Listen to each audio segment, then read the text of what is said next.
cabe talvez fazer aqui um registro inicial exatamente sobre essa trajetória que ainda se encontra em curso, ou seja, o Estatuto da Pessoa com Deficiência,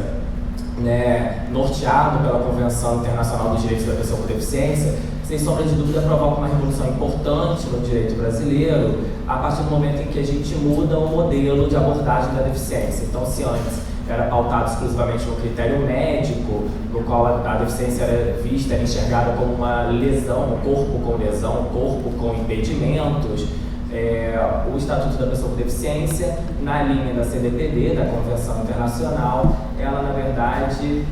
determina que um novo modelo de abordagem da deficiência seja um modelo social. Ou seja, o modelo social, na verdade, é aquele no qual enxerga a deficiência não somente como um corpo com lesão, mas, sobretudo, a partir das barreiras socialmente impostas que impedem que essas pessoas com deficiência podem exercer igualdade de oportunidades com as demais pessoas, né, todos os direitos fundamentais, todos os direitos ligados, né, à sua cidadania. Então, essa mudança de paradigma, essa mudança no modelo de abordagem é importante porque vai impactar de uma vez só toda a compreensão que a gente tem, não somente no conceito de pessoa com deficiência, então, né, quais são as pessoas que vão se enquadrar dentro dessa categoria, mas também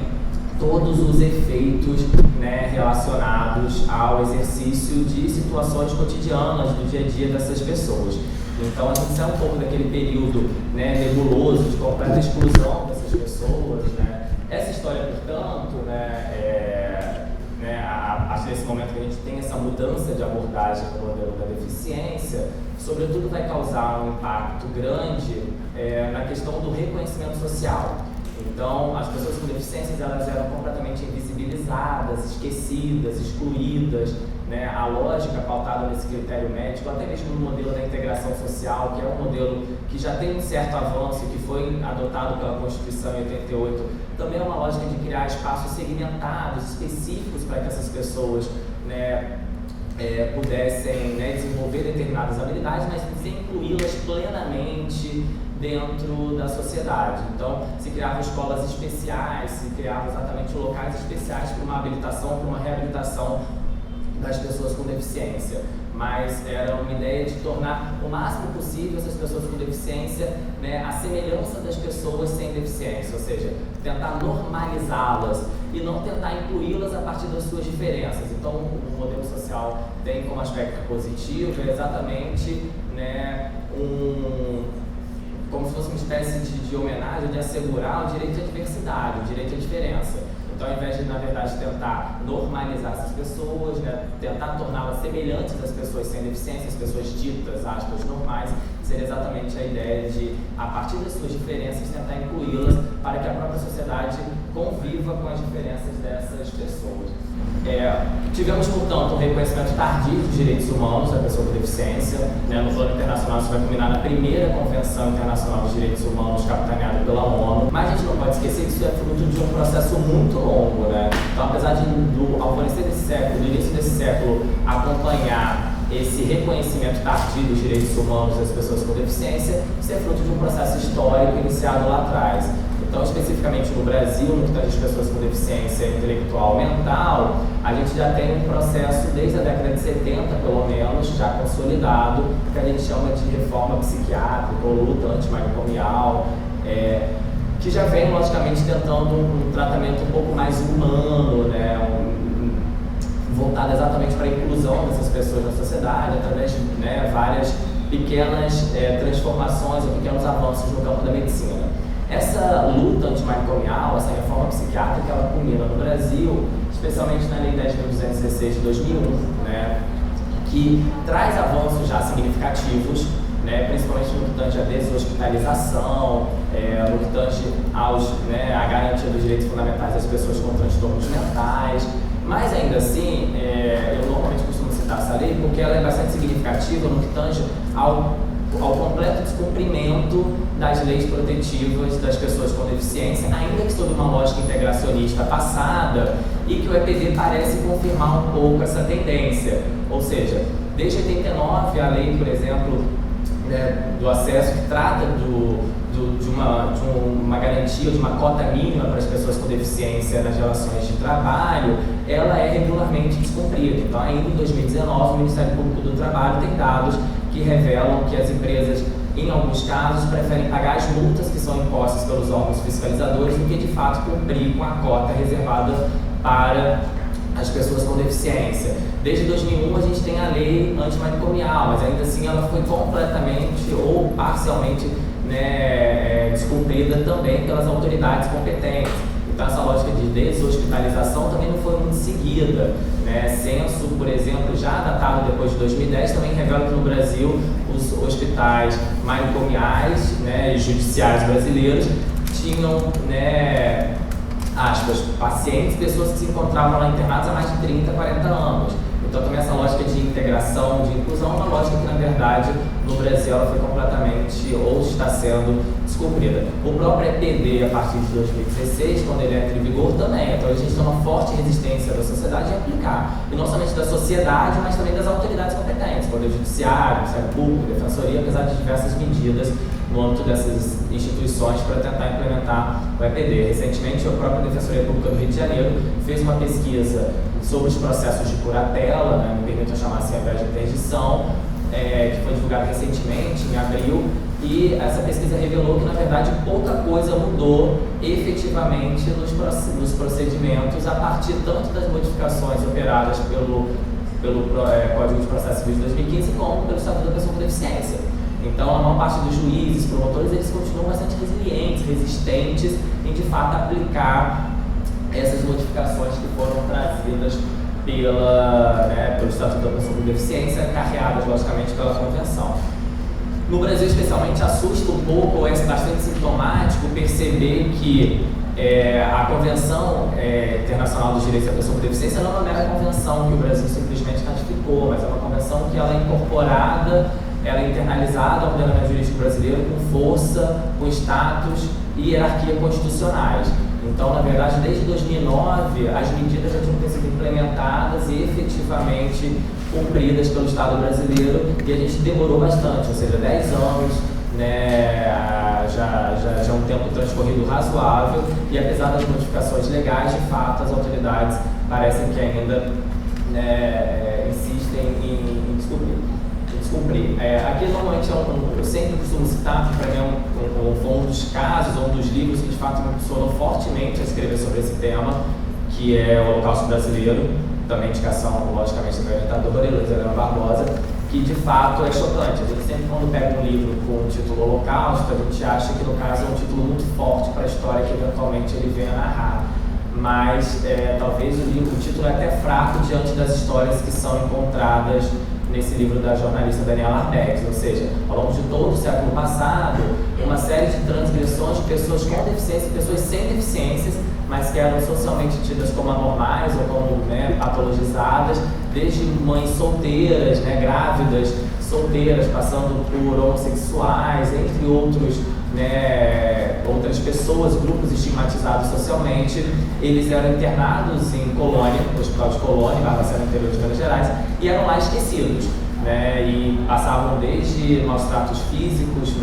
as mães que tinham filhos lá dentro tinham seus filhos imediatamente retirados. O livro narra, inclusive, algumas tratativas da mãe de permanecer algum tempo maior com seus filhos para poder amamentar. Os corpos eram vendidos posteriormente, os cadáveres. Depois, quando teve um declínio da venda de cadáveres no Brasil, em virtude de uma fiscalização maior, as ossadas passaram a ser vendidas. Enfim, então o livro narra, na verdade, verdadeiras atrocidades que aconteceram ao longo do século passado no Brasil. Me interessa aqui, particularmente a partir dessas transformações, tratar sobre uma modificação que o modelo social foi fundamental para tal impacto, que é a mudança do paradigma da substituição da vontade, no qual a representação era um modelo de regra, um modelo bastante matemático, um modelo bastante abstrato de proteção das pessoas incapazes, no qual se enquadravam as pessoas com deficiência mental. Então, desde os loucos de todo gênero, expressão do Código Civil de 16, que na verdade eu acabei através de uma pesquisa histórica encontrando vestígios lá no Código Criminal 31, que falava na verdade dos alienados, de toda ordem, alienados de todo gênero, mas fato é que o Código Civil de 2002 permaneceu com termos muito discriminatórios. Então, ainda falando em enfermidade, em ausência ou redução do discernimento, falando, né, em pessoas com desenvolvimento mental incompleto, mantendo uma lógica um pouco lá no campo do direito de família de possibilidade de nulidade ou anulação do casamento, fazendo restrições ainda para fins, né, testamentários. Então, o Código, na verdade, apesar dele ter avançado um pouco em relação aos loucos de todo gênero, absolutamente incapaz do Código Civil de 16, ele permaneceu ainda fortemente atrelado a essa lógica discriminatória, paternalista, que do ponto de vista jurídico ou do ponto de vista de uma aplicação jurídica sempre foi muito confortável, ou seja, você enquadrar determinadas pessoas e colocar dentro de dois quadrados, né, dentro de duas categorias, é uma lógica bastante fácil, uma lógica bastante simplista, na verdade, talvez para o dia a dia forense. Então, enquadrar como absolutamente capaz ou relativamente incapaz era exatamente a forma que o Código Civil de 2002 encontrou para suavizar ou, eventualmente, para tornar, né, a proteção das pessoas com deficiência talvez um pouco mais, né, suave, uma redução um pouco maior. Mas fato é que no Brasil, apesar da própria curatela parcial ter se tornado a regra a partir do Código Civil de 2002, os operadores, né, especialmente os juízes, pouco mudaram sua postura diante disso, ou seja, também dados do Ministério Público do Rio de Janeiro de 2014, portanto anteriores ao Estatuto da Pessoa com Deficiência, revelam que aqui no Estado do Rio de Janeiro mais de 90% dos processos de interdição ou processos de curatela, a incapacidade era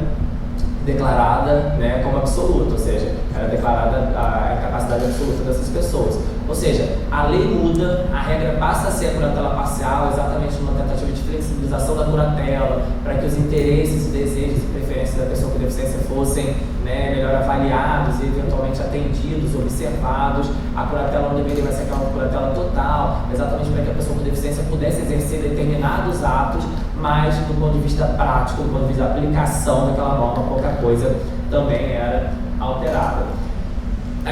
Qual que é o grande impacto do EPD? E talvez o EPD ele tenha sido finalmente, e hoje é resultado de inúmeras obras, de uma atenção toda especial da academia, da doutrina e das instituições como Defensoria, Ministério Público e Poder Judiciário, sobretudo porque ela alterou institutos centrais. Talvez se ela não tivesse alterado esses institutos centrais, basilares, talvez o EPD fosse ser mais uma lei como tantas outras que visavam efetivar determinados direitos da pessoa com deficiência, mas que não fosse operar transformações tão profundas e os impactos, né? Então, o EPD, na verdade, modifica mais de 10 leis e especialmente modifica o Código Civil brasileiro, né? E aí 2 institutos são centralmente atingidos, que é a capacidade ou o regime das incapacidades e o regime da curatela. Dentro dessa lógica, portanto, um artigo que chamou muita atenção, que é o artigo 6º do EPD, ou seja, todas as pessoas com deficiência são plenamente capazes, inclusive assegurando, né, dentre os seus incisos, uma série de situações normalmente voltadas para relações existenciais ou relações familiares e afirmando a autonomia das pessoas com deficiência, mesmo se submetidas à curatela. Então, dentro dessa lógica instituída pelo EPD, na verdade, que a gente passa a ter um regime de apoio, ou seja, muito do que eu defendi na minha tese é que, ao invés de a gente falar naquele regime de representação, né, ou num tripé clássico assistencial no Brasil, né, então guarda, tutela, curatela, a gente, na verdade, deveria, né, hoje pautar muito mais, fazer um giro, na verdade, conceitual a partir desse ponto de vista, para entender que a curatela deixa de ser um sistema que vai menosprezar a vontade daquele indivíduo submetido à curatela e, na verdade, vai prestigiar sua vontade, seu desejo, sua preferência sempre que possível. Ou seja, tentando sempre resgatar a autonomia daquele indivíduo, seja por meio de, né, medicamentos, seja por meio de um tratamento adequado, seja por meio da sua inclusão na sociedade, seja por meio da compreensão das suas diferenças. Ou seja, não tentando ao máximo também trazer aquele indivíduo para uma lógica, uma postura que a pessoa sem deficiência teria. Então, é compreendendo as suas diferenças com um olhar de alteridade, para que aí sim a gente possa chegar dentro de uma autonomia possível, que vai compreender que a preservação da sua dignidade e a sua proteção não passa por uma postura completamente paternalista, mas passa sobretudo pela promoção da sua liberdade. Ou seja, é por meio do exercício dos seus direitos fundamentais, é por meio dos seus, né, das suas situações mais corriqueiras, é que aquela pessoa, na verdade, vai alcançar exatamente,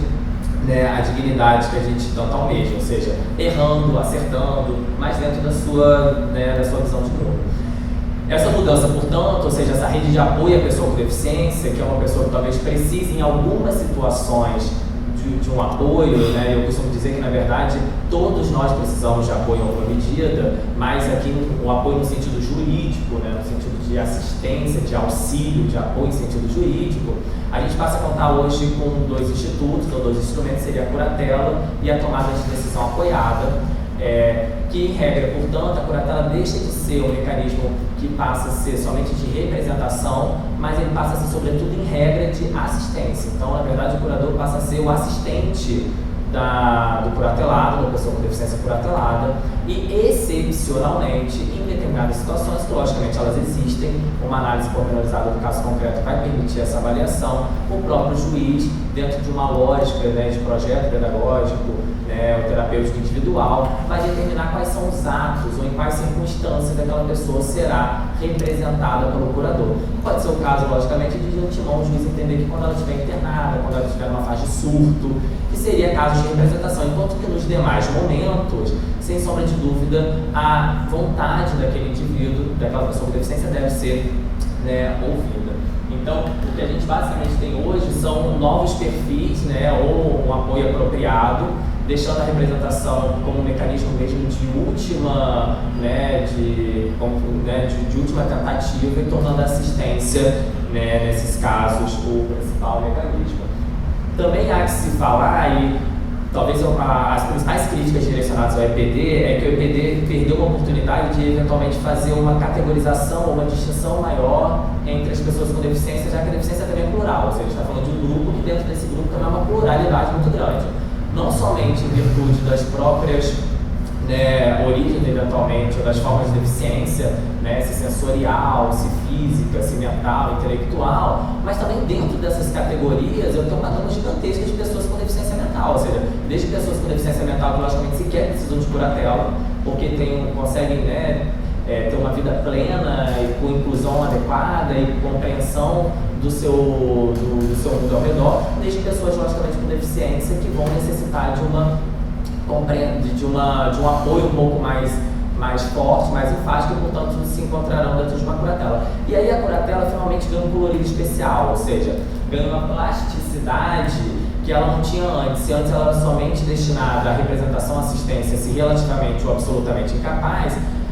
finalmente hoje a curatela passa a ter que, né, ser um instrumento individualizado, específico, para atender as demandas daquela pessoa com deficiência, sobretudo porque a própria convenção, e aí é uma crítica que de fato eu costumo afastar com base no preâmbulo da Constituição, já entende que a modulação ou a gradação do apoio é necessária em virtude da diversidade das pessoas com deficiência. Em várias situações a gente na verdade se depara com algumas situações em que os próprios operadores ou defensores preferem muito mais às vezes uma procuração, né, conhecimento público, por exemplo, do que eventualmente a tomada de decisão apoiada. Ainda não há uma conscientização ou uma forte cultura no sentido de entender que as responsabilidades de um apoiador eventualmente não são as mesmas responsabilidades que o procurador e o mandatário terá. Então, de fato, apesar de ser muito mais simples, entendo eu que talvez uma necessidade de desburocratizar ou desjudicializar a tomada de decisão apoiada poderia finalmente impulsionar esse instrumento, que é um instrumento extremamente valoroso, apesar das dificuldades burocráticas que são encontradas, né? Então, dentro dessa lógica da curatela, talvez seja importante só mencionar que a gente já vinha num esforço muito grande de tentar, né, já se falava em flexibilização da curatela, por exemplo, a doutrina anterior, né, numa releitura da curatela à luz da dignidade da pessoa humana, na necessidade de fato aplicar a curatela parcial. Então, a EPD, na verdade, é o máximo desse giro funcional da curatela, ou seja, é um momento que, de fato, poucos escombros sobraram do instituto tradicional da curatela. Então, apesar de a gente utilizar o mesmo nome, muda o paradigma, mudaram os fundamentos, né, a finalidade, a sua vocação foi alterada. Então, de fato, é um instrumento completamente novo, né? Talvez falar somente numa revisitação, numa releitura, seja muito pouco diante das alterações que foram operadas pelo Estatuto da Pessoa com Deficiência. Então, a curatela, portanto, em algum momento vai passar, ela passa a ter como função primordial, e aí, que eu chamo de paradoxo da curatela, é pelo seguinte: E aí um artigo, inclusive, do Código de Processo Civil que socorre, um artigo que particularmente eu acho bastante interessante, que tem um alcance para mim bastante significativo, que é o artigo 758 do CPC, que diz que o curador deverá buscar tratamento e apoio apropriados à conquista da autonomia pelo interdito. Utilizando o interdito ainda, mas enfim, tirando esse ponto, é um excelente dispositivo, porque de fato, vejam, se é um instrumento para proteger a pessoa que durante um determinado momento se encontra incapacitada ou se encontra com sua capacidade restringida, restrita para determinados atos, portanto, nessa medida visa exatamente suprir, ainda que não numa lógica de representação, mas uma lógica em regra de assistência, a incapacidade, ainda que parcial, ainda que relativa daquela pessoa. Por outro lado, a sua grande finalidade, sua grande vocação é exatamente a reconquista da sua plena capacidade, da sua autonomia. Então, um certo paradoxo, ou seja, o papel do curador não é mais somente um papel de mero administrador de bens, de mero administrador do patrimônio daquela pessoa, mas é que, sobretudo, dentro das possibilidades, principalmente médicas, disponíveis, no sentido um pouco mais amplo, procurar resgatar a autonomia daquela pessoa. Tanto é assim que talvez dos grandes pontos que eu tentei defender na tese, mas que de fato acho que do ponto de vista prático hoje é pouco utilizado, seria ter um prazo para a curatela. Ou seja, a própria EPD fala que a curatela deverá durar o menor prazo possível. E a própria Convenção Internacional de Direitos da Pessoa com Deficiência também prega que ela deve passar por revisões periódicas. No Brasil, qualquer pessoa talvez que já tenha estagiado numa defensoria pública sabe que determinadas pessoas chegam na defensoria pública, hoje, pode ser um pouco mais difícil, mas na defensoria é um pouco mais comum, mais corriqueiro, frequente, e pessoas que se encontram curateladas, sequer sabem que estavam curateladas, que já estão há 10, 20, 30 anos curateladas, mas celebram negócios jurídicos, estão casados, fazem todos os atos da vida civil, enfim. Então, de fato, vejam que passar por revisões periódicas ou eventualmente o juiz, a partir logicamente de um contexto, impor um prazo para a revisão da curatela, podendo levantá-la parcialmente ou não, coisa que o próprio CPC hoje permite, o levantamento passado da curatela, seria extremamente salutar e benéfico, diante de um próprio mandamento legal, que é o resgate da autonomia dessas pessoas. Então, dentro dessa lógica, a curatela hoje passa exatamente por esse paradoxo. Qual que é o novo perfil da curatela? Quais são as novas características que permeiam esse instituto? A curatela, portanto, ela é uma medida protetiva. Quando a gente fala medida protetiva, eu particularmente tento evitar qualquer confusão com forte paternalismo ou paternalismo exacerbado, proteger para resgatar a autonomia, proteger para garantir liberdade, não somente proteger para suprimir direitos, para afastar a pessoa do convívio social, para afastar da tomada de decisões sobre aspectos mais íntimos da sua vida. Então não é proteção no sentido de paternalismo somente, mas é sobretudo proteção para promover a sua autonomia e a sua liberdade. Uma medida extraordinária, ou seja, uma última instância somente, tá? A curatela, em regra, ela acontecia em várias situações como um mecanismo muito utilizado, havia uma superutilização da curatela, a curatela se tornou uma medida frívola, e às vezes somente por causa de interesses puramente patrimoniais dos familiares ela era concedida. Então, de fato, hoje essa extraordinariedade da curatela é sobretudo para evitar que interesses puramente patrimoniais possam permear aí,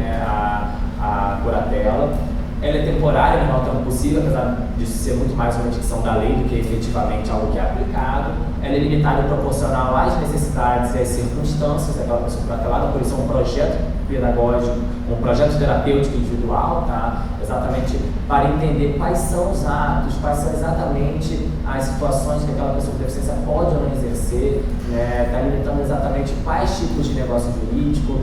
se for alguma situação existencial, dizer exatamente qual situação existencial aquela pessoa de fato não tem condições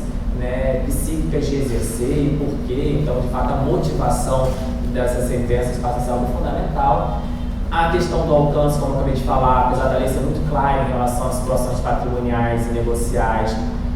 a melhor doutrina hoje vem defendendo que, de fato, inclusive já tem anunciado do Conselho da Justiça Federal que ainda mais excepcional, a excepcionalidade da excepcionalidade seria situações existenciais, mas pode alcançar. No caso concreto, a gente verifica que algumas situações, de fato, restringir somente a curatela às situações patrimoniais é um equívoco que pode, inclusive, perder o norte da proteção, de medida protetiva da curatela. Então, em algumas situações seria, logicamente, possível. E a motivação da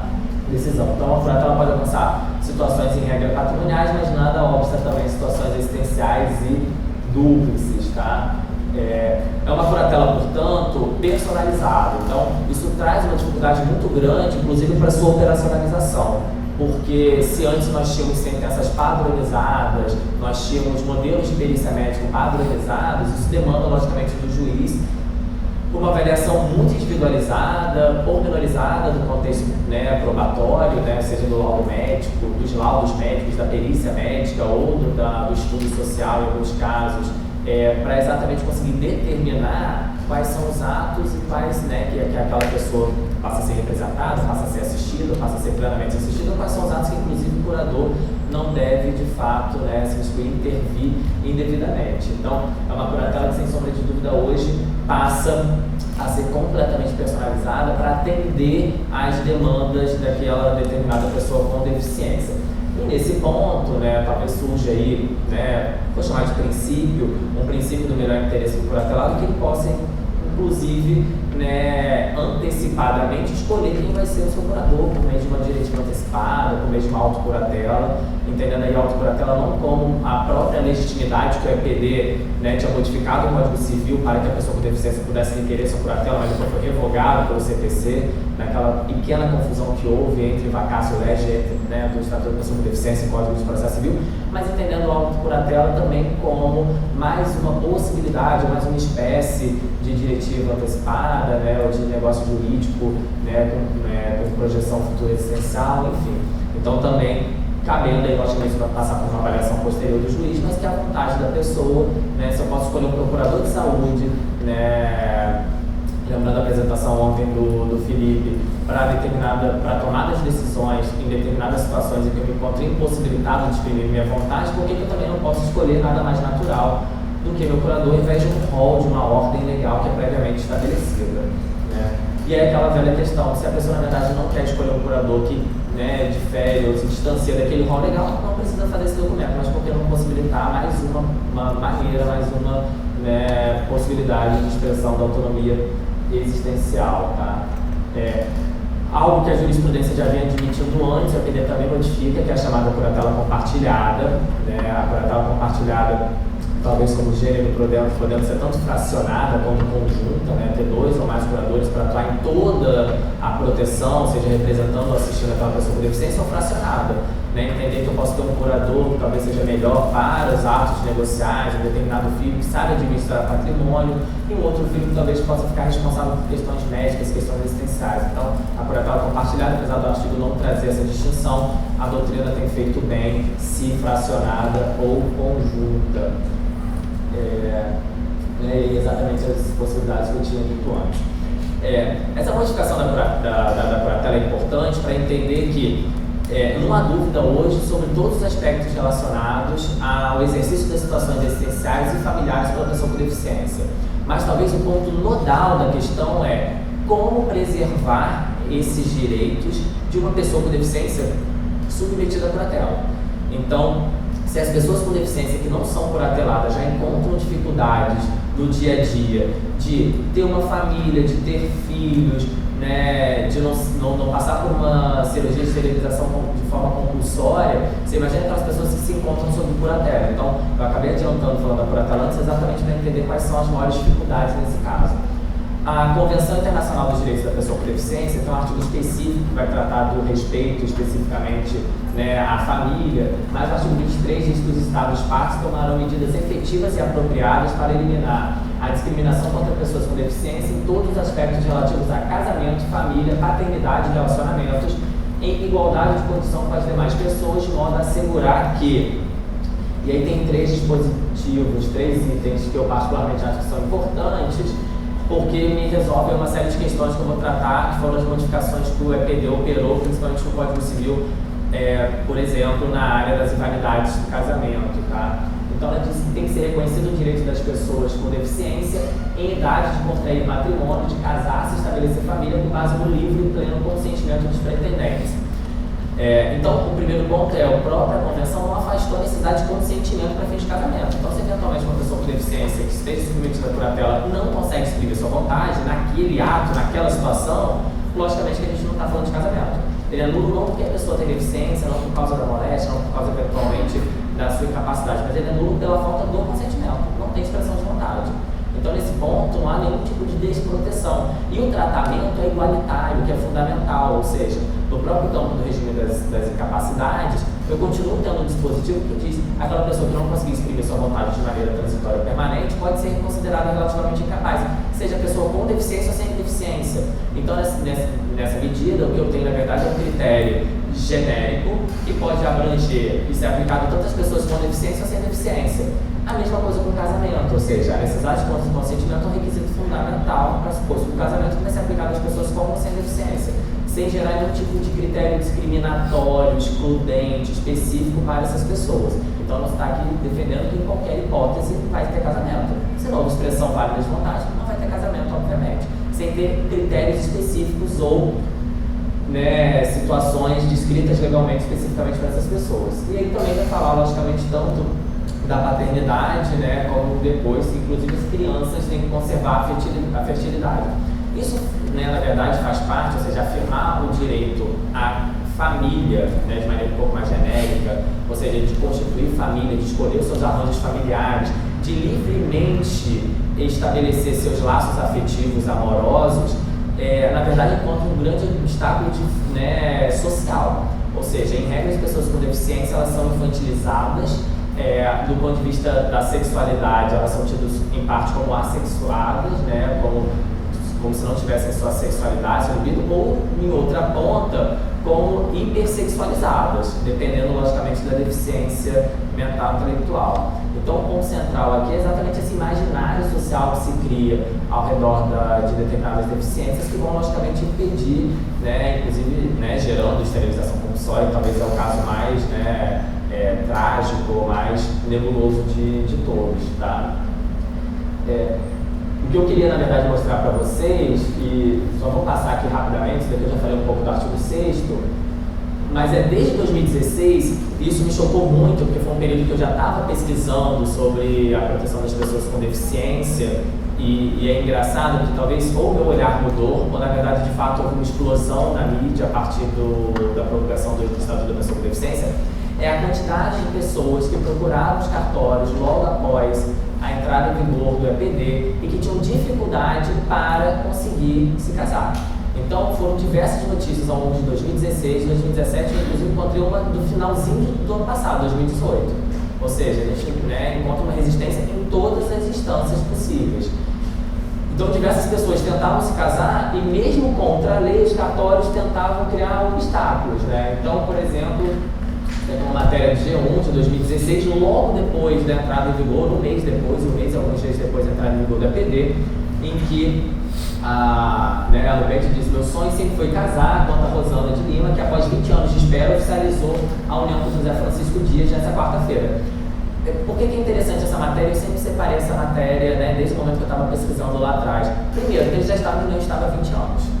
Então era uma questão mesmo de oficializar. Então, não está se tratando de uma nova união, de reconhecimento. Mas ainda que eles estivessem há 20 anos, o Estado fechava os olhos, provavelmente sequer isso depois seria uma grave discussão judicial sobre os efeitos do reconhecimento da união estável ou não. E mesmo depois do Estatuto da Pessoa com Deficiência, ainda assim o cartório não queria fazer o registro. Então, mas essa história é diferente de todas as outras. Foi a primeira união de uma pessoa com deficiência intelectual no país, depois que a LBI, a Lei Brasileira de Inclusão, o EPD, entrou em vigor em janeiro deste ano, no caso 2016, segundo associações dos cartórios de registro civil. O dia foi de muita emoção para o casal, que aguardava pela troca de herança, mas também para os familiares. Esperei tanto para acontecer isso quanto a mãe. E aí diversos advogados, na verdade, eles tiveram que fazer uma espécie de dossiê ou ir ao cartório para demonstrar que, olha, a lei foi alterada, agora é possível fazer o registro. Porque a maior parte deles estavam, na verdade, impondo uma necessidade de autorização judicial. Olha, vocês podem casar, mas antes vocês vão ter que ir lá conseguir uma autorização judicial, que aí sim a gente realiza o registro. Isso aconteceu não somente logo após a vigência, mas como vocês vão ver uma matéria um pouco mais à frente, a última notícia, a última matéria que eu tive acesso foi em novembro do ano passado. Então, assim, é algo que provavelmente continua acontecendo. aqui também uma outra matéria só para exemplificar como talvez algo que é tão corriqueiro para a gente, ou seja, o casamento, é um obstáculo, né, é uma dificuldade tão grande. Então, em São Paulo, o casal com deficiência intelectual supera obstáculos e celebra casamento. Foi a notícia que eu acabei de comentar no finalzinho do ano passado, ou seja, primeiro o campeonato justificou que o domicílio do casal não fazia parte da sua circunscrição e recusou o pedido, e depois em Santana ouviram que por causa da deficiência só agendaria o matrimônio com autorização judicial. Ou seja, eles ainda encontraram forte dificuldade para a celebração do casamento no final do ano passado. Isso mesmo, não somente o EPD reconhecendo no artigo 6º, tá, que a pessoa com deficiência é capaz, inclusive, para casar-se ou constituir união estável, e, mais uma vez, isso sendo revisado no parágrafo do artigo 85, dizendo que a curatela não alcança, utilizando o termo matrimônio, mas enfim, atualizando para casamento, e também fazendo, né, modificações e revogando dispositivos dentro do casamento, ou seja, se antes o enfermo mental sem necessário discernimento para os atos da vida civil poderia inclusive ensejar a nulidade do casamento, esse dispositivo foi revogado pelo EPD, né, em hora já tardia, e também no 1557 que falava, né, da possibilidade de anulação, trazendo termos como, né, ignorância anterior ao casamento de longa de doença mental grave, que por sua natureza torna insuportável a vida comum do cônjuge enganado. Então, dispositivos que também foram embora. O ponto central, e talvez uma das maiores preocupações com relação à possibilidade da pessoa com deficiência casar, o direito, perdão, da pessoa com deficiência casar, sem sombra de dúvida, é uma preocupação de ordem patrimonial. Então, as pessoas não estão nem tão preocupadas se elas estão se relacionando, né, na maior parte dos casos. Mas, na verdade, também existe uma espécie de imaginário social de que todas as pessoas com deficiência são pessoas muito ricas, né? Quando, na verdade, a gente sabe, por meio de pesquisas, que a relação entre deficiência e pobreza é uma relação bioquívoca. Então, tanta pobreza, em virtude do acesso a saneamento básico, a alimentação adequada, pré-natal, pode gerar deficiência, na verdade, né, acaba propiciando que, eventualmente, deficiências venham a surgir, como também, por outro lado, a deficiência também acaba gerando um impacto econômico grave na vida daquela família, em virtude dos custos adicionais que você tem desde tratamentos, aparelhos, medicamentos, entre outros. Então, há pesquisas muito sérias que demonstram essa relação bioquímica entre pobreza e deficiência. Mas ainda assim a gente mantém dentro de uma lógica da doutrina civilística aquela compreensão de que a pessoa com deficiência ela sempre vai ser infantilizada, ela sempre vai ser aproveitada por alguém porque ela tem muito dinheiro. Quando a maior parte dos casos, situações e notícias que eu pesquisei ao longo dos últimos 3, 4 anos, as pessoas com deficiência em regra se casam com pessoas com deficiência. Porque elas estão, por aquela lógica da integração, como elas não foram plenamente incluídas na sociedade, a maior parte dos casos elas têm contato com quem? Com pessoas com deficiência, elas estudarem em escolas especiais. Vejam, a inclusão dessas pessoas com deficiência em escolas, né? Agora, sem ter aquela lógica de escolas especiais, mas escolas de acesso, né, plural, é muito recente. Então, se pessoas se casam com pessoas com deficiência, então você está protegendo o patrimônio de quem? São duas pessoas com deficiência que, em regra, não têm patrimônio. Então, né, que proteção é essa? Que discurso é esse que essas pessoas não podem casar? E aí a gente vê que o discurso não é somente patrimonial, mas é um discurso também de discriminação, é um discurso de não compreender que ela pode sim ter relacionamentos amorosos, afetivos, que ela pode livremente construir suas teias afetivas, né, livremente desenvolver sua sexualidade de uma maneira diferente, talvez, mas de uma maneira que é muito própria e genuína daquela pessoa. Então, de fato, acaba sendo essa preocupação patrimonial que permeia muito esse discurso. Por outro lado, dentro dessa lógica, surge sempre a pergunta do seguinte: olha, se a curatela não alcança o casamento, será que ela alcança eventualmente a escolha do regime de bens? Ou seja, qual seria a escolha do regime de bens possível? E aí eu tenho entendido que, na verdade, não há de se fazer esse tipo de restrição, ou seja, a pessoa mesmo submetida à curatela para se casar, ela que vai fazer a escolha do regime de bens. Se ela tem a capacidade, a competência, se ela tem a rigidez psíquica exatamente para dar o consentimento para o casamento, sem sombra de dúvida também para realizar a escolha do regime de bens. Isso não retira o papel do curador de eventualmente, né, através até mesmo de uma medida eventualmente preventiva ou após, verificando que há um efetivo prejuízo, eventualmente submeter o caso ao juiz, mas nunca a escolha cabe ao curador. Não é o curador que tem que escolher no lugar da pessoa curatelada, não é o curador que tem que, logicamente, fazer esse papel. Apesar do próprio Código Civil ter uma redação que, né, tem que ser acompanhado pelo curador. Tem uma redação que é um pouco ruim, na verdade é muito mais uma questão de, né, assistência comunicacional, permitir que ele tenha um amplo acesso e compreensão adequada dos regimes de bens e dos eventuais impactos que aquela escolha possa ter na vida conjugal, né, as repercussões econômicas na vida conjugal. Então, eventualmente, quando tiver uma lesão de efetivo prejuízo e a partir de um dever de cuidado, de maneira um pouco mais lato, mais geral por parte do curador, isso teria que ser submetido de uso. Outras questões, aí já caminhando para o final, né, afinal de contas estou ansioso em virtude da modificação recente da lei para ouvir o Gabriel, mas outra questão também bastante crucial é em relação à parentalidade, né? E aí, quando eu falo em parentalidade, sobretudo em casos de adoção, ou seja, veja que no Brasil a gente tem duas questões centrais, tanto crianças e adolescentes com deficiência têm uma grande dificuldade de encontrar uma família adotiva, exatamente porque a maior parte das pessoas que querem adotar, de fato, né, tem uma série de restrições, né, tanto em relação à cor ou a crianças com deficiência, muito embora o próprio ECA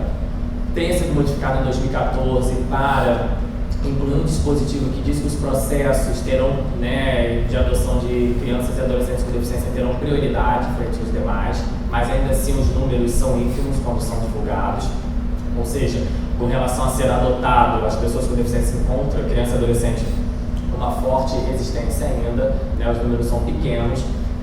Talvez novos instrumentos, como apadrinhamento, que foi recentemente inserido no Estatuto da Criança e Adolescente, possam ser mecanismos úteis para que essas pessoas com deficiência que se encontram em regime de acolhimento, que se encontram acolhidas, possam eventualmente, apesar de não ter uma pai, uma mãe, uma família adotiva, mas possam ter algum tipo de apoio, sobretudo no momento em que elas saem desse acolhimento, né, seja institucional ou familiar, e aí talvez a figura do padrinho, né, apesar de ter uma regulamentação um pouco tormentosa, para dizer o mínimo no ECA, é muito mais um projeto, é muito mais um programa assistencial do que, de fato, né, o estabelecimento de critérios seguros como instituto jurídico, mas possa dar esse acompanhamento, né, possa dar essa assistência, né, moral, espiritual, material, né, financeira, sobretudo, a essas pessoas, porque, de fato, é forte a restrição no campo da adoção. Mas, na outra ponta, também diversas notícias saem que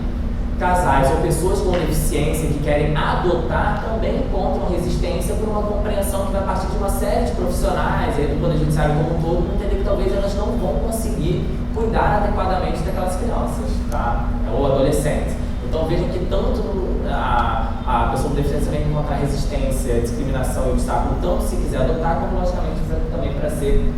adotada. A curatela é a mesma questão, ou seja, o último dispositivo do artigo 6º diz que a pessoa com deficiência pode não somente exercer o direito à guarda, a tutela, a curatela e a adoção. Logicamente, você não vai poder exercer a curatela se você está curatelado, mas a pessoa com deficiência, e essa lógica que a gente sempre passa a ter, se a pessoa com deficiência, ela vai estar sob curatela. Então, também é um pouco, né, essa compreensão anterior de entender que nem toda pessoa com deficiência vai estar submetida à curatela, de uma medida extraordinária, né, excepcional, como eu já havia dito anteriormente, né. Então, é plenamente possível que pessoas com deficiência possam livremente, né, exercer a parentalidade, cuidar dos seus filhos sem nenhum tipo de discriminação. Inclusive os estados parto devem promover, assistir, auxiliar nesse exercício, né, do projeto parental. Vai funcionar. A UECA deu essa prioridade desde 2014, mas pouca coisa mudou até lá. E aí, só para fechar um pouco, também dentro dos meus estudos, eu acabei utilizando até um pouco essa frase na tese, mas para mim foi uma frase genial de festejar um pouco a diversidade humana. Mas o Jorge Luiz Borges, né, no livro Sete Noites, ele tem um poema chamado A Cegueira, em que ele diz basicamente que pensa no crepúsculo, ao cair da noite as coisas mais próximas desaparecem exatamente como o mundo visível se afastou de mim, talvez para sempre. A cegueira não é uma desgraça total, é mais um instrumento que o destino ou a sorte colocou em nosso caminho. Então, um pouco a compreensão que a pessoa com deficiência ou a deficiência em si, ela na verdade não é, né, algo que vai trazer somente dissabores, que vai trazer somente dores, sofrimento para aquela pessoa, mas pode ser, sem sombra de dúvida, ser um novo estilo de vida, ser uma nova forma de avaliar o mundo ao redor, uma nova visão de mundo que pode, sem sombra de dúvida, também dentro do contexto de diversidade, né, entender que é plenamente possível e que não há nada de errado em ser diferente, mas na verdade há muito de errado em pensar que elas não podem agir de forma autônoma e decidir por si mesmas. Basicamente isso. Obrigado.